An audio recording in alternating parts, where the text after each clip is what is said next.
Hello P6, welcome to Thursday and welcome to World Book Day. Now today, some of our maths activities are also going to be based around books. But to get ourselves started today for numeracy, why don't you have a go at our word problems page for today? This week we've been revising rucksack and I have given you for today 6 problems that are all to do today with money.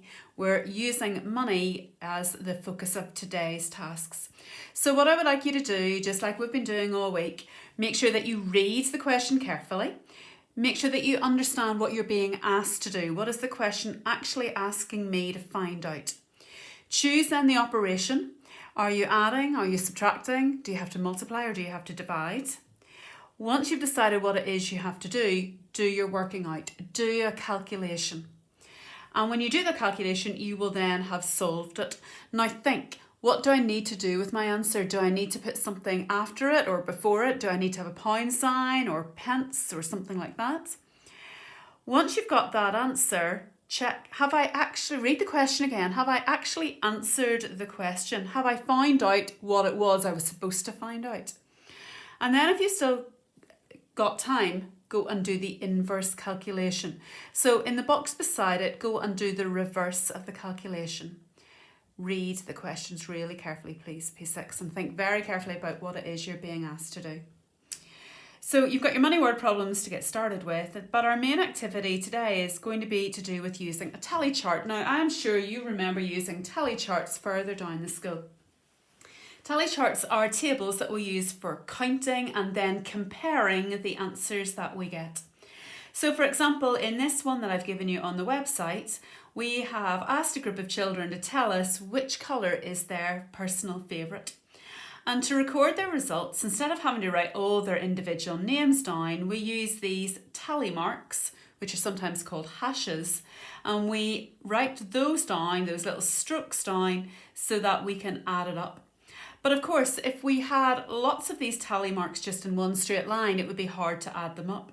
So do you remember doing this? Putting them into groups of 5. So if I have 4, I have 4 straight lines going down, and to make a 5th one, I put a bar across. Some people think of it like a bar across a gate.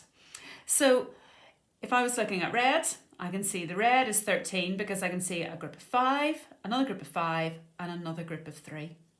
So we have what it is we're looking for, favourite colour. We have our tally marks. And at the end, what we do is we put the total.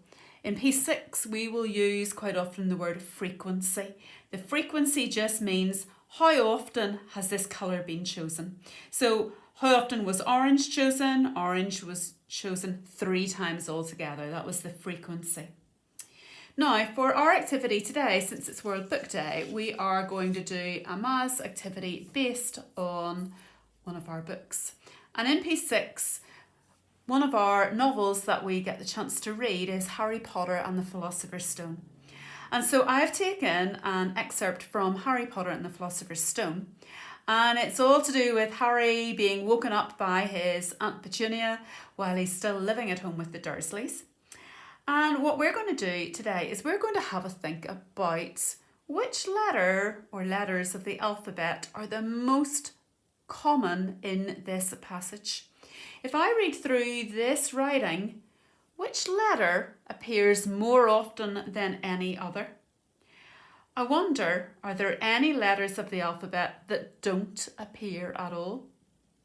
Well, to find out, what you're going to do today is you're going to make a tally chart and then find the frequency or total for each of these words.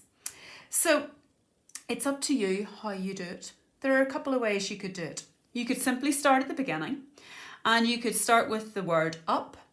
The word up begins with the letter U, so you could go and put a tally mark in the letter U and then stroke that out.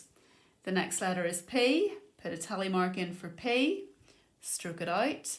G-E-T, so G-E-T, stroke it out. The word up again, so U-P, now N-O-W, so N-O-W. And you could keep going like that. That would be one way to do it. What some people might prefer to do is they might prefer to go through the whole passage and look for all the A's. So there's the letter A in Harry, A in A in start, A in ant, and then you might prefer perhaps to do it that way, where you count all the letter A's and stroke them out as you go along and then fill that into your tally chart. But for your challenge today, what I want you to do is complete this tally chart to work out which letter of the alphabet appears most often in this passage, and also to have a think about, are there any letters of the alphabet that we don't see at all in this excerpt? So you're going to fill in your tally chart, and then one of the things I would like you to do is, first of all, answer my questions. So which letter appears most often, and are there any letters of the alphabet which do not appear? But then what I would like you to do is perhaps you could make up some questions based on your results. Now don't forget, whenever you finish going through all the words, fill in the total or the frequency. That's really important. Once you've done all that, piece 6, why don't you finish off your Thursday's Maths by perhaps going on to Prodigy and playing some of the different games in Prodigy, or head back into Education City and go and have a go at our Play Live games. We've had some amazing scores so far this week. I wonder, can you get your name onto one of the leaderboards? Have a lovely day, P6, and I can't wait to see lots of you for our Zooms this afternoon. Don't forget, email your teacher by 1 o'clock this afternoon, please.